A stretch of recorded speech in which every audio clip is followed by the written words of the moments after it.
A Plaguelands Media production. Hey everyone, this is Hugh from Plaguelands Media, and first of all, I just want to apologize that I haven't put out a video in quite some time. Back to work and all of that, the transition and everything, so there's just been very little time to do things. But I am here to bring you a book review. This time I am reviewing the second book in Frank Herbert's Dune series, that is Dune Messiah. Possibly the most underappreciated and misunderstood book in the series. I finished reading this a while ago, but it has taken me some time to kind of compile my thoughts on it. And so that is what I'm going to do now. There are going to be a few little spoilers, so just be aware of that. But I guess we are going for a new episode of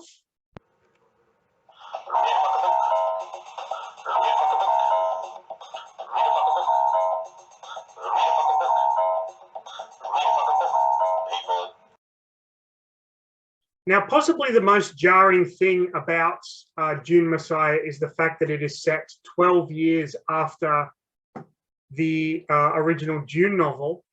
And as you may or may not know, at the end of Dune, Paul actually becomes the Emperor.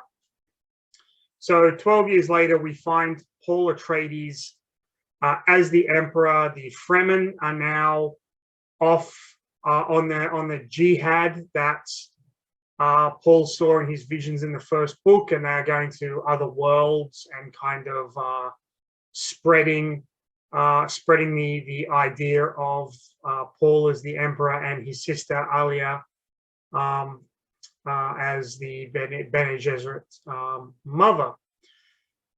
Now, from the beginning of the book, the very first chapter, in my opinion, is fantastic because the very first chapter starts with an introduction of a new faction. I'm not quite sure how to pronounce it. I'm just going to say the Telexu, but they're basically a guild that warps flesh and creates people, and they create beings that can kind of change their features and things like that. Really interesting addition to the Dune universe. And they are plotting with the Spacing Guild and the Bene Gesserit to take down the Emperor. So you immediately know that this entire book is basically just a plot to fuck over Paul Atreides. Where I think a lot of people kind of disregard Dune Messiah is the fact that it has a lot of religious overtones to it. And it also references dictators from Earth's history, Mussolini, Hitler, things like that, thereby placing the Dune universe as kind of far-flung from our own world today as we know it, which I think a lot of people can be put off by. They want a science fiction series that is kind of distinct away from our world, our history. But this book kind of cements that our Earth happened in the distant past. And that's just a fact. I personally didn't quite enjoy that aspect of the book, but it's a very minor quibble. A lot of people are also turned off by the fact that between the end of Dune and the beginning of Dune Messiah, Paul Atreides has become, quite frankly, a dick. And pretty much everyone in this book fucking hates him. There is no explanation for that, so just bear that in mind. However, his son and Kevin J. Anderson went on to write Paul of Dune and The Winds of Dune, which fill in the gap, the 12-year gap between Dune and Dune Messiah. So if you want to know why Paul is a dick, you can read those two books. Very little actually happens in Dune Messiah. It's a very kind of self-contained self-contained book. There is the main plot against Paul Atreides. You do find out that he is unhappily married to Princess Irulan or Irulan. I forget how you pronounce her name. I don't really care at this point. She wants a child. He only wants a child with his Fremen wife Chani. You might remember at the end of June, he and Chani's son was actually murdered by the Emperor's troopers.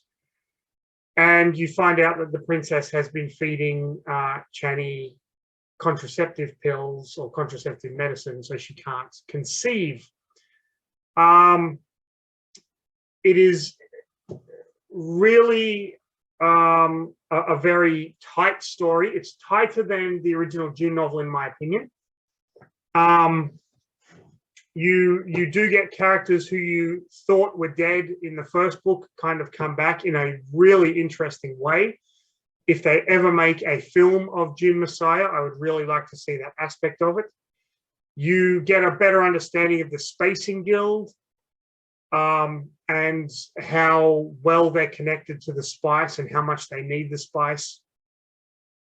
The biggest issue I have with Dune Messiah, however, is the end. Not because the end wasn't satisfying. It was. It was a really good ending. And if there was no continuing series, it would have been a really good end to the actual series, the actual Paul Atreides kind of story. But it almost feels rushed to a point where certain characters, certain major characters, at the end of the book get killed, and you find out about it with, oh yeah, that character's been killed. Like it was very uneventful, I guess you would say.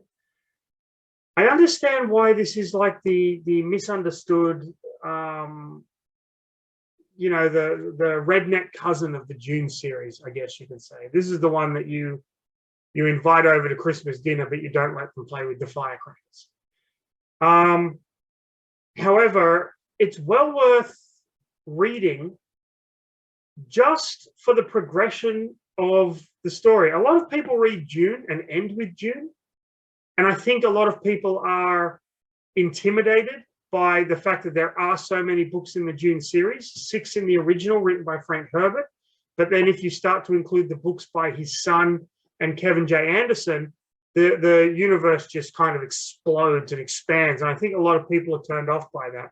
And that's perfectly fine. If you just read Dune and end with that, you've read a fantastic science fiction story that has a great kind of well-rounded ending. But if you want to delve more, I highly recommend Dune Messiah. This book is fucking great. There you go, I've said it. So I can't really go into more depth without spoiling a lot of the kind of intricacies. It's very philosophical as well, so bear that in mind. A lot of the characters kind of talk to one another about the mysteries of life and the mysteries of the universe, and are we doing the right thing? But what is the right thing? And so it can get bogged down in a lot of philosophy, but that's not a bad thing, especially when you take into consideration the point of the original Dune novel and then the point of this one. So it can be a very heavy read, so just kind of bear that in mind. Not much more to say about this one. Thoroughly enjoyed it. Highly recommend it. That's Frank Herbert, Dune Messiah, book 2 in the Dune saga. You can see I bought this secondhand for $1. Love the cover art. Love the back cover art. It's just great. So there you go. I hope everyone is staying safe. I hope everyone is having fun. I hope everyone is reading a fucking book, people, because, hey, why not? And I hope this gets more than 3 views and 0 comments. If you did enjoy this, like, subscribe, all of that stuff. Check us out on all the other stuff. Board game videos coming soon, I promise, maybe within the next week or so. I have a couple of Kickstarter board games that I want to get to the table. I have a lot more RPG reviews I want to do. However, time is very limited now that I am back teaching during the semester. So please, please, please keep that in mind. We are at 94 subscribers. Everyone that is subscribed at the moment, thank you so fucking much. That is amazing. I know we're a small channel and people go, 94 subscribers, man, congratulations. You know what I say? Fuck you. The 94 subscribers are fucking awesome. Better than your 7.6 million fuckers. Yeah, so I guess that's it. See you all in the next video.